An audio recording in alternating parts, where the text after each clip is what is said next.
तो तुम हो उस राम के पुत्र। तुम भी उसी की भांति तुच्छ दिखते हो।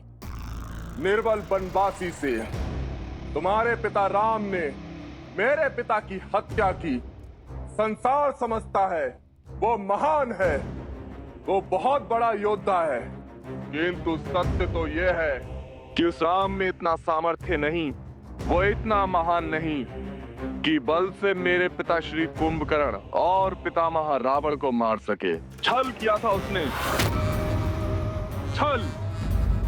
आज मैं उस राम को राक्षस कुल की शक्ति से अवगत कराऊंगा, किंतु उससे पूर्व तुम्हारे हाथ खोल तुम्हें लड़ने का अवसर दूंगा।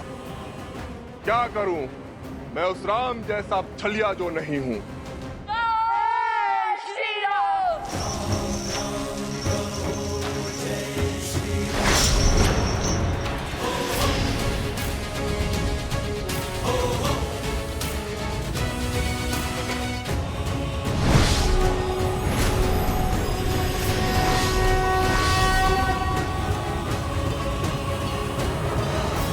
रंग बना रहे।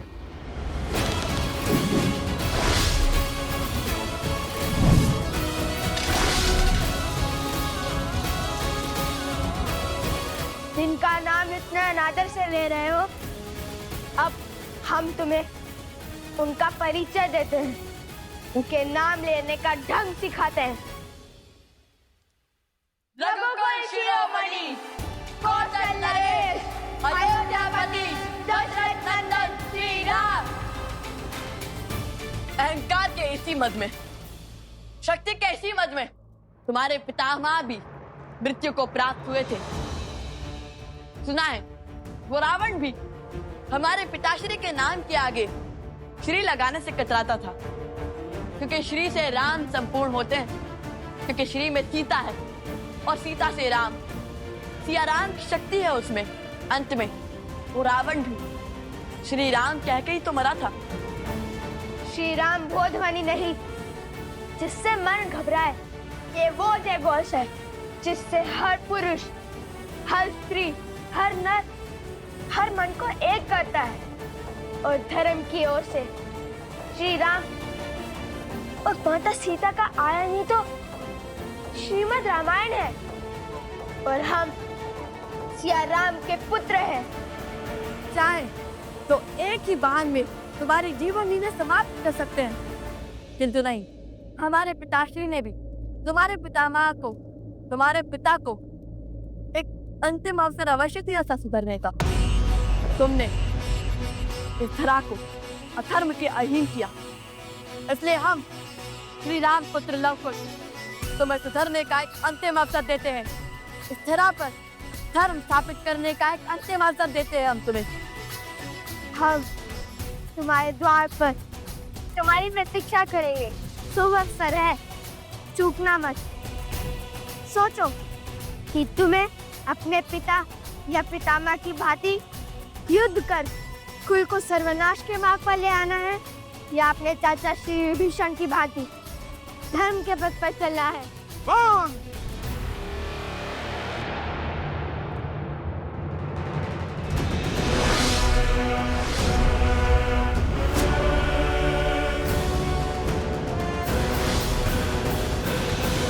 निर्बल था, विश्वासघाती था वो विभीषण, जो शत्रु के आगे नतमस्तक हो गया। उसके मार्ग पर चला तो जीवन भर अपने पिता के बलिदान की पीड़ा नाग बनकर ढकती रहेगी मुझे। पिताश्री ने कहा था, विभीषण चाचा श्री ने राम का साथ देकर भूल की, पाप किया, रात्रधम से विमुख हो गया वो। संसार तुम्हें सदा विश्वासघाती के रूप में स्मरण रखेगा। रावण का भेदी कहेगा, घर का भेदी कहेगा। मैं भी अपने पिता का पुत्र हूँ, प्रतिशोध की ज्वाला में जल रहा हूँ। प्रतीक्षा करने की आवश्यकता नहीं है तुम्हें। हाँ, यदि तैयारी के लिए समय चाहिए तो बता दो। अगले पहर के पश्चात मैं अकेला युद्ध भूमि में खड़ा मिलूंगा तुम्हें। यदि तुम दोनों ने मुझे हरा दिया तो मेरी यह असुर सेना जीवन भर विभीषण के साथ मिलकर तुम्हारे राम के मार्ग पर चलेगी। किंतु यदि मैंने तुम दोनों को हरा दिया तो संपूर्ण अयोध्या में असुरों का राज होगा।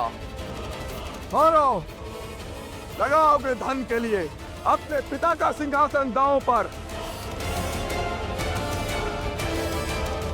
यदि है सामर्थ्य, अपने बल, अपने रथ, अपने कुल पर विश्वास, तो उतरो युद्ध भूमि में, ना मुझसे।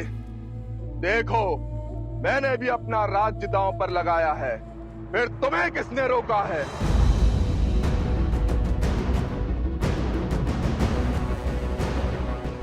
धर्म ना कभी हारता है और ना ही कभी किसी से भयभीत होता है। हम शर्त के पास में नहीं बनते, किंतु एक वचन अवश्य देते हैं। शीघ्र ही इस स्थान से तुम्हारी अधर्म की सत्ता का अंत होगा। यहाँ धर्म का संचालन होगा। जय सिया राम।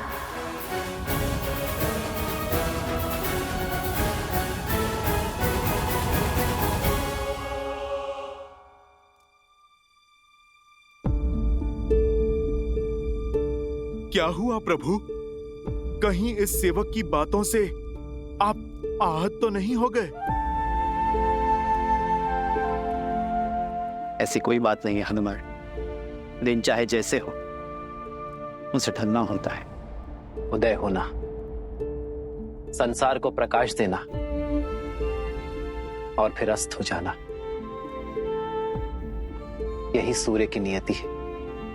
नियति ने जो कुछ भी रचा है उसका पात्र बन जाना ही जीवन है। हाँ, अपनी नियति तक पहुंचने का मार्ग कदाचित भिन्न हो सकता है, किंतु उसे बदला नहीं जा सकता हनुमान, फिर चाहे वो हमारे लिए कितना ही दुखदाई क्यों ना हो। प्रभु, आपसे बड़ा ज्ञानी कौन है? मैं तो ठहरा मोटी बुद्धि का वानर।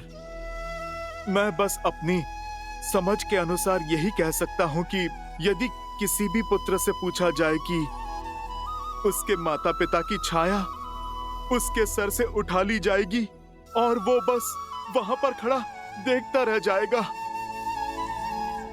उसे तो बुरा लगेगा ही ना।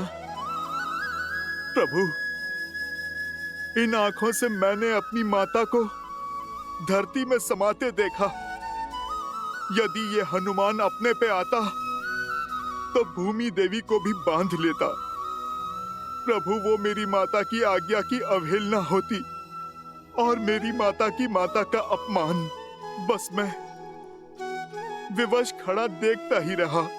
मैं उस पीड़ा के सागर से उभर भी नहीं पाया कि उस काल के पैर इस अयोध्या में फिर पड़े और अपने लक्ष्मण भैया को अपने सामने इस संसार से जाते देखता रहा। प्रभु, तब भी आपके आदेश और लक्ष्मण भैया के हट के आगे मैं हार गया। प्रभु, पर अब इस हनुमान की धैर्य की सीमा चूक गई है और अब मैं ये स्वीकार नहीं करूंगा कि मेरे रहते मेरे प्रभु श्री राम या रघुकुल के किसी भी सदस्य पर कोई भी समस्या आए। प्रभु, मैं स्वयं काल के समक्ष खड़ा हो जाऊंगा, चाहे इसके लिए ये नियति मुझे कोई भी दंड दे।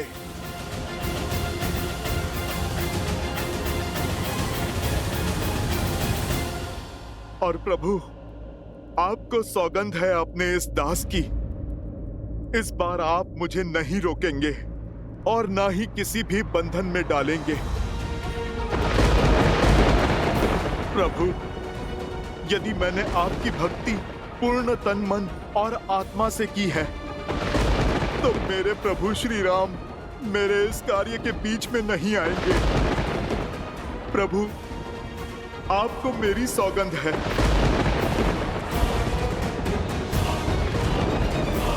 ब्रह्मदेव, ये क्या कर दिया हनुमान ने? एक और श्री राम हनुमान की सौगंध से बंधे हैं और दूसरी ओर हनुमान काल चक्र के मध्य में बाधा बनकर खड़े हैं। माता सरस्वती, अब आप ही कोई मार्ग सुझाइए। देवराज, भले ही मैं ज्ञान की देवी हूँ, लेकिन भक्ति के आगे ज्ञान हार ही जाता है। हनुमान के सामने मैं स्वयं ही असहाय हूँ। हनुमान त्रेता और द्वापर के मध्य में संकट बनकर खड़े हैं और हम देवताओं से उन्हें अभय प्राप्त होने के साथ साथ चिरंजीवी होने का आशीष भी प्राप्त है। तब कौन हरेगा हमारे इस संकट को? क्या हुआ यमदेव? आप बड़े विचलित हैं। विचलित तो सृष्टि का चक्र हो रहा है ब्रह्मदेव, और बाधा क्या है आप स्वयं जानते हैं ब्रह्मदेव। यदि काल अयोध्या के भीतर नहीं पहुंचा तो जिन लोगों का जीवन काल पूरा हो चुका है और वो लोग अपने समय से ऊपर जी रहे होंगे, सारा संतुलन ब्रह्मदेव भंग हो जाएगा। केवल श्री राम नहीं, और भी लोगों का जीवन चक्र हनुमान ने अपने हाथों से रोका हुआ है। यदि कोई मार्ग नहीं निकला ब्रह्मदेव, तो विवश होकर मुझे हनुमान पर बल प्रयोग करना होगा।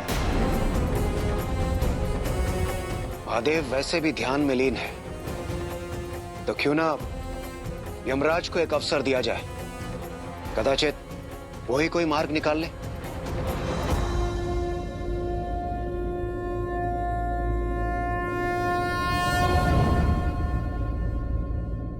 हनुमान अपने हट पर अड़े हुए हैं, तो हमें भी अपने कर्म पर टिके रहना चाहिए। अनुमति है यमदेव? तो आज अयोध्या में काल प्रवेश करके रहेगा। मैं अपने सर्वश्रेष्ठ यमदूत को अयोध्या भेजूंगा।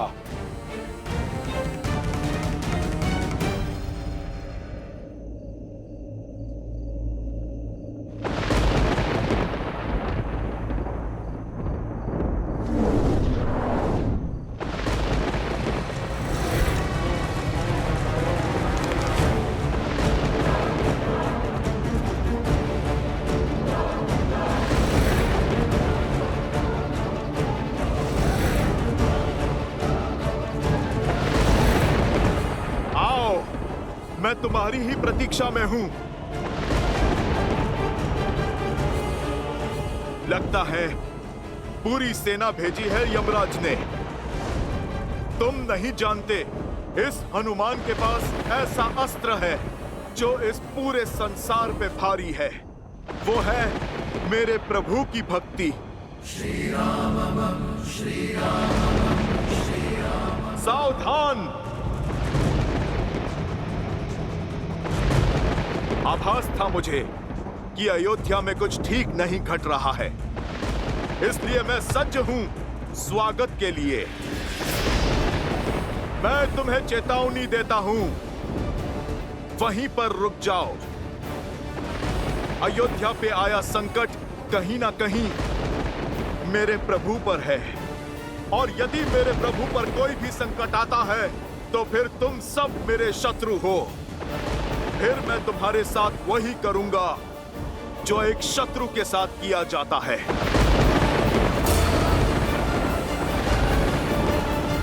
जय श्री राम। जय महावीर हनुमान।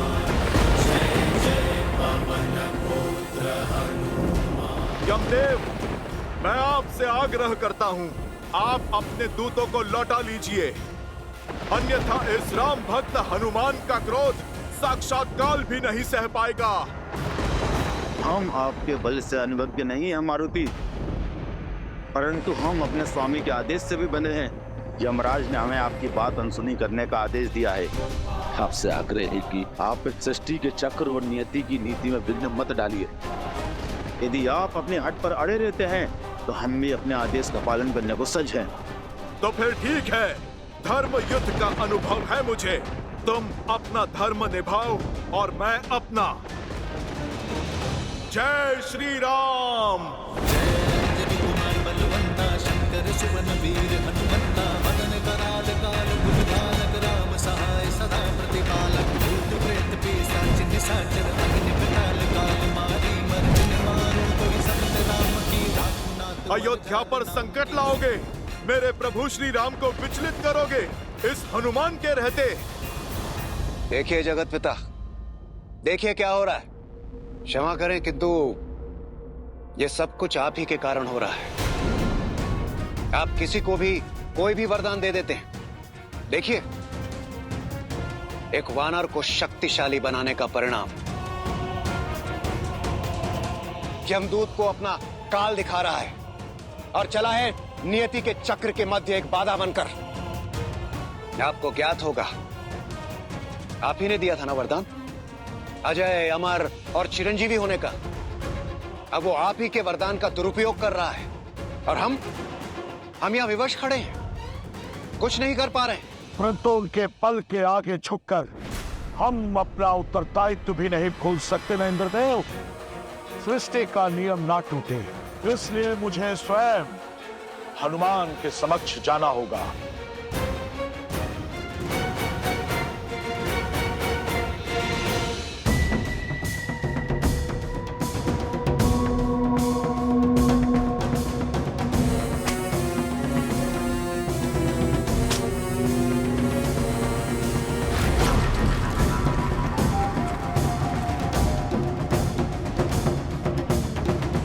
राम के पुत्र होने का अहंकार है ना तुम्हें? जानते हो मैं किसका पुत्र हूँ? महान कुंभकर्ण का। मुझे हरा सकने वाला अभी जन्मा नहीं। सत्य कहा तुमने, तुम्हें हराने वाला अभी तक जन्मा नहीं। हम भी तुम्हें हराने नहीं आए हैं, बल्कि तुम्हारा अंत कर विधिवत अंतिम संस्कार करेंगे तुम्हारा। अपने पिता के परंपरा को पूर्णता पालन करेंगे हम। उन्होंने भी असुरों को मारा नहीं था, उनको मुक्त किया था। इतना अभिमान तो आओ सामना करो, चाहे जो भी अस्त्र चुन लो, धनुष, खड़ग या गदा। चाहे तो अपने पिता की भांति छल का अस्त्र भी चुन लो। हम श्री राम के अंश हैं और हम वैसे ही लड़ेंगे जैसे श्री राम लड़ते हैं, धर्म का कवच लेकर। और धर्म कहता है कि तुमने हमारे धर्मात्मा पिता को कपटी कहकर महाअपराध किया है, अपनी मृत्यु को निमंत्रण दिया है।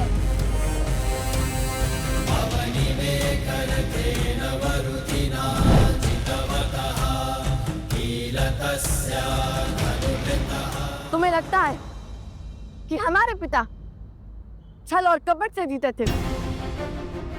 तो ठीक है, हम सिद्ध करेंगे कि श्री राम के रक्त में कपट नहीं। आज युद्ध बराबरी का होगा और हम भी वही अस्त्र उठाएंगे जिसमें तुम्हें महारत प्राप्त होगी। आज हम तुम्हारे नियमों से लड़ेंगे और उसी से तुम्हारा अंत करेंगे।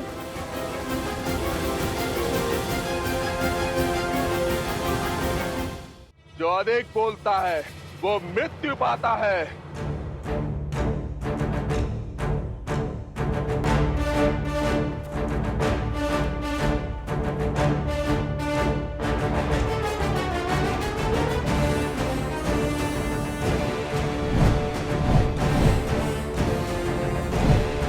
कुश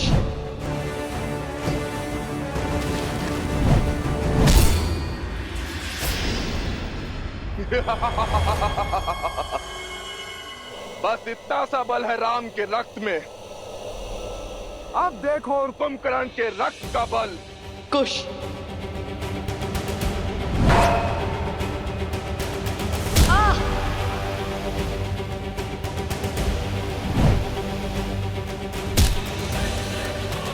कुश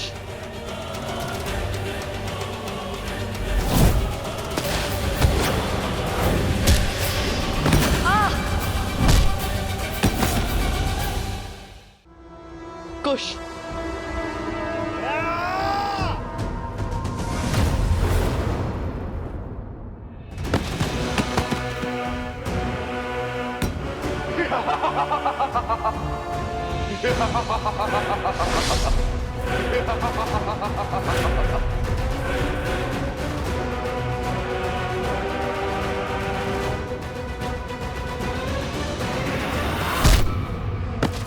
कुश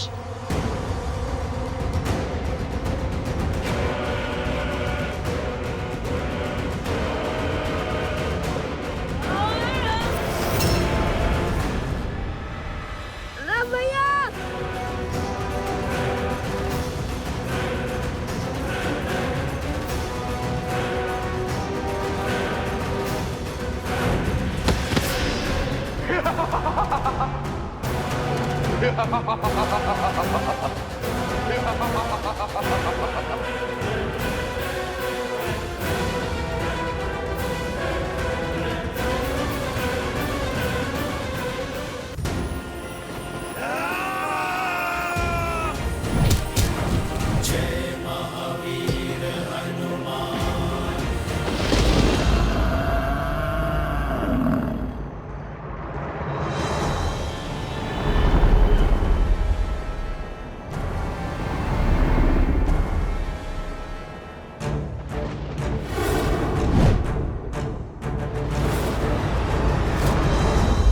प्रणाम यमदेव। प्रणाम करने वाले को आशीर्वाद देने की रीत है, किंतु मैं आपको क्या आशीर्वाद दूं हनुमान? सारे आशीर्वाद तो आपने प्राप्त कर लिए हैं। बस आशा करता हूं कि आप उन आशीर्वादों का अनुचित प्रयोग न करें। शक्ति होती ही इसलिए है जो समय पड़ने पर काम आए, और मेरी दृष्टि में मैंने कभी भी किसी निर्बल को नहीं सताया, किसी के साथ अन्याय नहीं किया, बस अपना धर्म निभाया, जो है मेरे प्रभु और उनके परिवार की रक्षा करना। यदि मेरे प्रभु और उनके परिवार पर कोई संकट आएगा तो फिर मुझे मेरी शक्तियों का प्रयोग करने का पूर्ण अधिकार है। यदि मेरी भक्ति आपको अपराध लगी है तो वो भी स्वीकार है मुझे। हनुमान, तुम स्वयं जानते हो, मैं या ये यमदूत तो क्या, तीनों लोक में ऐसा कोई भी नहीं तुम्हारा कोई अहित कर पाएगा। और जिन्होंने तुम्हें शक्तियां दी तो तुम उन्हीं के विरुद्ध खड़े हो जाओगे, तो ये तो कृतघ्नता होगी ना। तुम्हारी भक्ति उचित है, पर उसके लिए पूरी सृष्टि का संतुलन बिगाड़ देने का अधिकार तुम्हें कैसे मिल जाता है? देखिए यमदेव, मैं ठहरा वानर, मेरी सृष्टि तो बस मेरे प्रभु श्री राम ही हैं, और मैं हर मूल्य पर उनकी रक्षा करूंगा। आप यदि जानते हैं मेरी शक्ति, तो फिर मेरा आग्रह मानते क्यों नहीं? आप लौट जाइए। मैं ये नहीं चाहता कि मैं किसी का अनादर करूं। अयोध्या की सीमा छोड़कर बाकी पूरी पृथ्वी है आपके पास।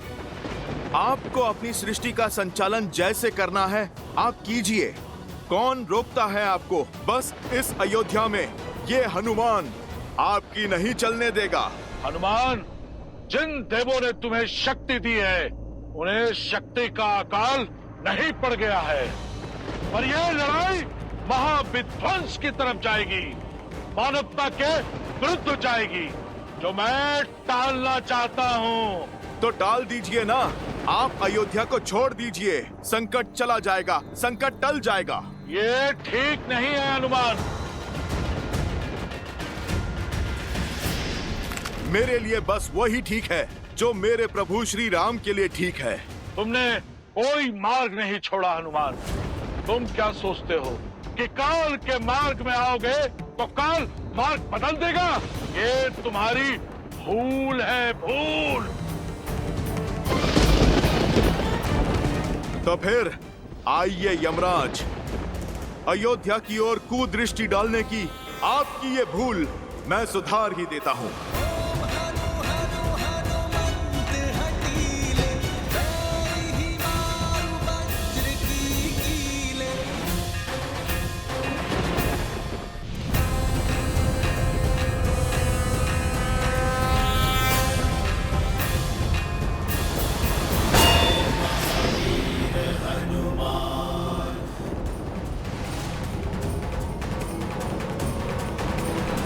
यमदेव, मेरे समक्ष प्रस्तुत हो तुरंत। ये मेरा ब्रह्मा का आदेश है। पहले यमदूत, फिर साक्षात यम का आगमन, अर्थात मेरा संदेह उचित था। इस पृथ्वी पर जो कुछ भी घटता दिख रहा है उससे अलग ही कोई योजना बना रही है नियति, जिसके विषय में मेरे भोले भाले प्रभु को भान नहीं। पर इस हनुमान के रहते कोई भी अनिष्ट नहीं होगा। जय श्री राम।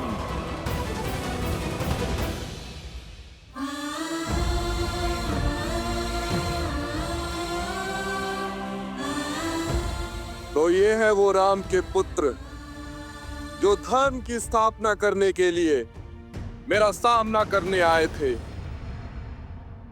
देखो असुर वीरों, राम के इन वंशजों को कुंभकर्ण के पुत्र के समक्ष घुटने टेक दिए, इन्होंने माटी में सिमट गए हैं।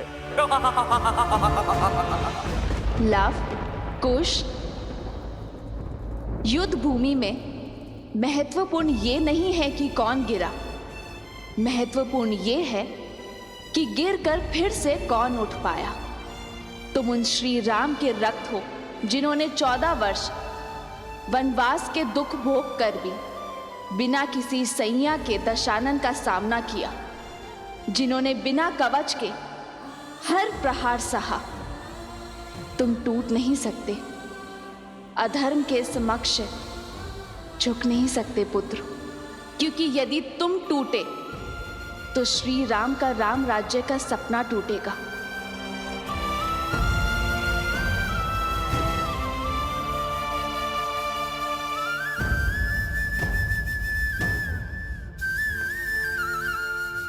तुम झुके तो रघुकुल का सम्मान और तुम्हारी माता का अभिमान झुकेगा।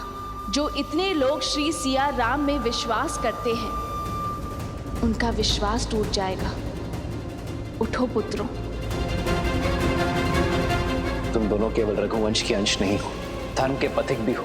और ये यात्रा केवल भ्रमण नहीं, यह अध्ययन है, संसार का भी और स्वयं का भी। क्योंकि जो स्वयं पर विजय पा लेता है, उसे संसार कभी हरा नहीं सकता।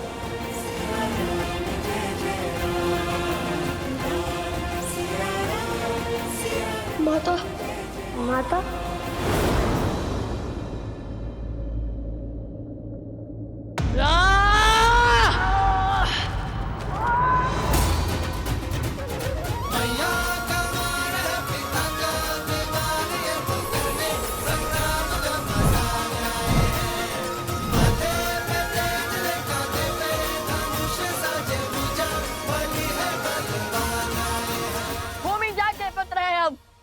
भूमि शायद नहीं हुए, अपनी माता का आशीष ले रहे थे हम। आओ तो मैं भूमि जाके पुत्रों की शक्ति दिखाए। अब ये युद्ध तुम्हारे अंत के साथ ही समाप्त होगा। पिता का मार्ग चुना तो अंत भी वैसा ही होगा।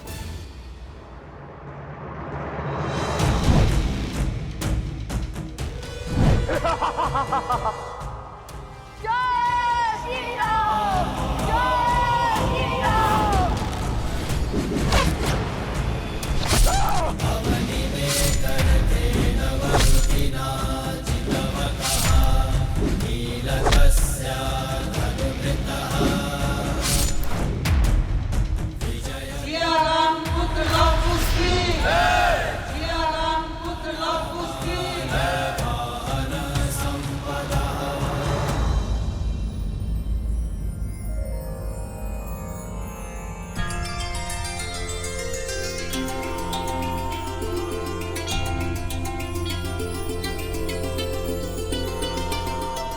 तुम्हारा मार्ग और तुम्हारी सोच अवश्य अनुचित है, किंतु तुमने अपना पुत्र धर्म निभाया है, इसलिए तुम इस प्रणाम के पात्र हो।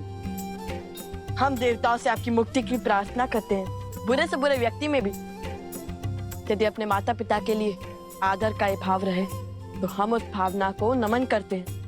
आशा है कि तुम समझ गए होंगे कि प्रतिशोध की अग्नि स्वयं को ही स्वाहा कर देती है। समझ गया, और ये भी समझ गया कि कितना अभागा था मैं, जो रघुवंश की महानता नहीं समझ सका। आज समझ आया कि पिता का मान उसके बुरे कर्मों का अनुसरण करके नहीं, शुभ मार्ग पर चलकर और उन्हें भी शुभ मार्ग पर लाकर होता है। संतान हो तो लव कुश जैसी। राम नाम सत्य है। भज मन राम नाम सुखदाई। आर्यवर्त का भ्रमण तो संपूर्ण हो ही गया है कुछ। अब बस शीघ्र ही पिताश्री से भेंट करने की इच्छा है भैया। हनुमान से लड़कर कोई लाभ नहीं, इससे केवल समय ही व्यर्थ होगा। तो मार्ग क्या है परमपिता? महादेव अब केवल वही हैं जो हम सबको मार्ग दिखा सकते हैं। ब्रह्मदेव, हम गए थे महादेव के पास, किंतु उन्होंने सारी बात श्रीराम पर डाल दी। अब श्रीराम तो आपके प्रिय हनुमान जी की सौगंध से बंधे हैं। इसीलिए हमें अब महादेव के पास ही जाना होगा।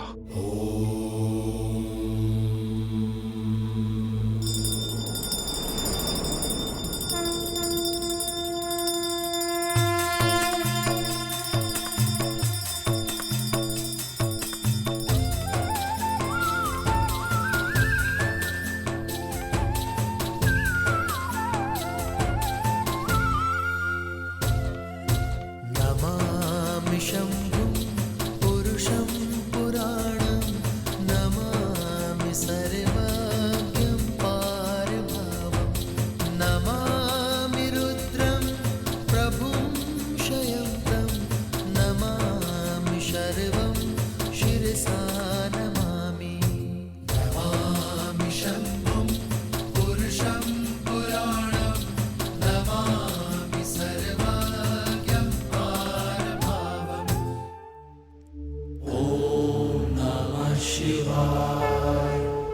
हर हर महादेव।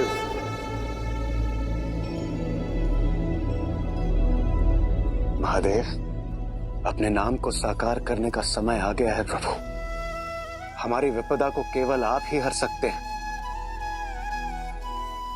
एक युग का परिवर्तन होने को है और हनुमान बाधा बनकर खड़े हैं। श्री राम की लीला के समाप्त होने का समय हो गया है, किंतु ऐसा हो नहीं रहा,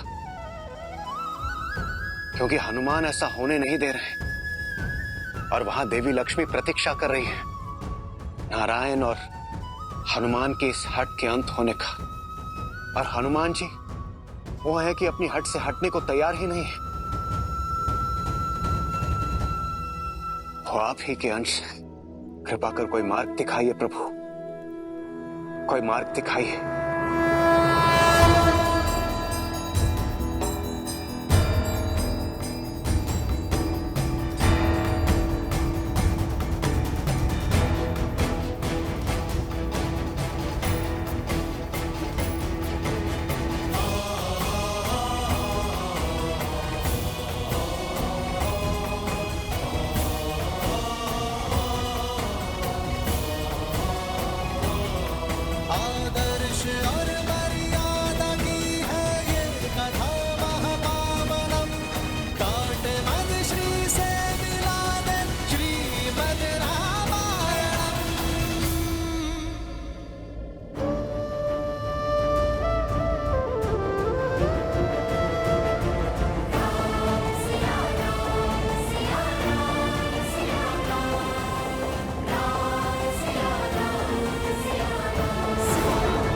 सीते,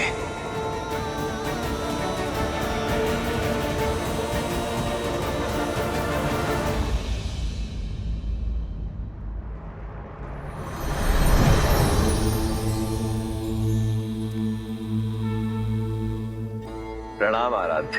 प्रणाम महादेव। आप तो अंतर्यामी हैं, सब जानते हैं, परंतु फिर भी ऐसा कुछ है जिसे आपको स्मरण कराने के लिए मेरा यहां आना आवश्यक था। शेष की शैया सज्ज है, देवी लक्ष्मी भी प्रतीक्षा में है, परंतु केवल वही नहीं है जो नारायण की प्रतीक्षा कर रही है। एक नया युग आंखें फैलाए आपकी प्रतीक्षा कर रहा है। कई नए वचन, कई सीख, कई नए कालक्रम नारायण की अगली लीला की प्रतीक्षा में है। हे नारायण, ये ब्रह्मांड आपकी अगली लीला देखने के लिए सज्ज है, परंतु ऐसा हो नहीं पा रहा। मैं जानता हूं आप स्वयं हनुमान की प्रतिज्ञा से बद्ध है, परंतु कोई ना कोई मार्ग तो ढूंढना ही होगा ना, जिससे हनुमान की प्रतिज्ञा भी ना टूटे और सृष्टि का चक्र भी ना रुके। ये तो सर्वविदित है कि बल, छल, बुद्धि, युक्ति और ज्ञान विज्ञान से हनुमान को हरा पाना असंभव है। हनुमान यदि हारेंगे तो अपने श्री राम से। मैं आपका संकेत समझ रहा हूं आराध्य। एक नई कहानी, एक नया युग, एक नया अवतार लेने का समय आ गया है।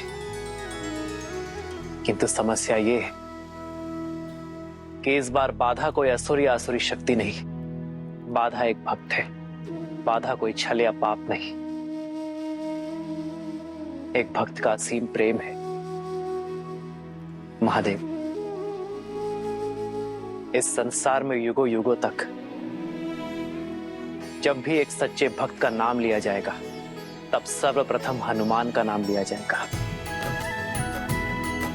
जिस जिसके मन में मेरा नाम बसेगा, मेरा हनुमान उसकी रक्षा करने के लिए सच होगा। और जब जब राम का नाम लिया जाएगा, हनुमान का नाम स्वयं उसके साथ जुड़ जाएगा। राम नाम की 108 माला पूर्ण करने का पुण्य एक भक्त को केवल हनुमान का नाम लेके ही मिल जाएगा। किंतु समय आ गया है महादेव कि एक भक्त ये जाने कि भक्ति शरीर की नहीं, भाव की होती है। शरीर के मोह और बंधन से मुक्त होकर ही भक्ति का वास्तविक सोपान चढ़ा जाता है, और वही उसका उचित मार्ग है। आप निश्चिंत हो जाइए महादेव, हनुमान की बाधा शीघ्र ही दूर हो जाएगी।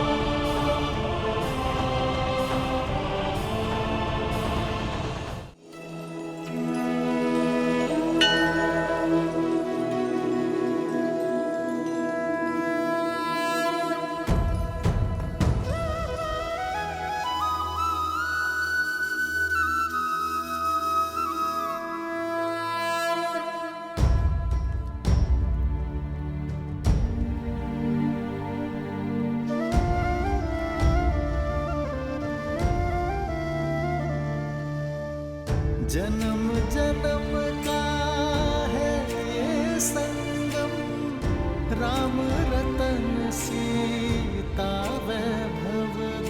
ये मुद्रिका नहीं है सीते। हमारे प्रेम, हमारे वियोग, हमारे मिलन और हमारे संबंध की स्मृति, और आज मुझे इसे स्वयं से पृथक करना होगा। क्षमा करना सीते, ये आवश्यक है ताकि मैं अपने हनुमान को परम सत्य के ज्ञान की यात्रा पर भेज सकूं। और हनुमान का मुझसे पृथक होना, ये तो स्वयं महादेव की आज्ञा है।